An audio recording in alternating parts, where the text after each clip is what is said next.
Finance Act 2025 Section 52 relates to Stamp Duty Land Tax, SDLT for short. SDLT is a transaction tax paid by purchasers of property in England and Northern Ireland, calculated based on the property's purchase price.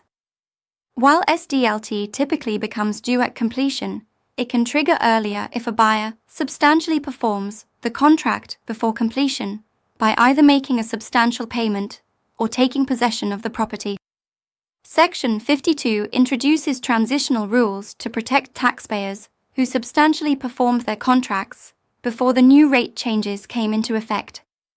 Specifically, no additional tax will be payable when contracts complete on or after the 31st of October 2024 if that additional tax would arise solely because of the rate changes introduced by Sections 50 and 51 of the Finance Act 2025, or because temporary reduced rates that were in place when the contract was substantially performed have since ended.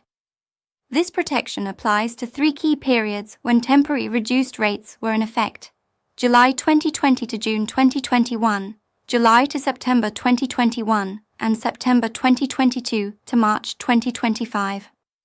The protection also extends to any land transaction substantially performed before the 31st of October 2024, but completing afterwards, regardless of whether it falls within these specific relief periods.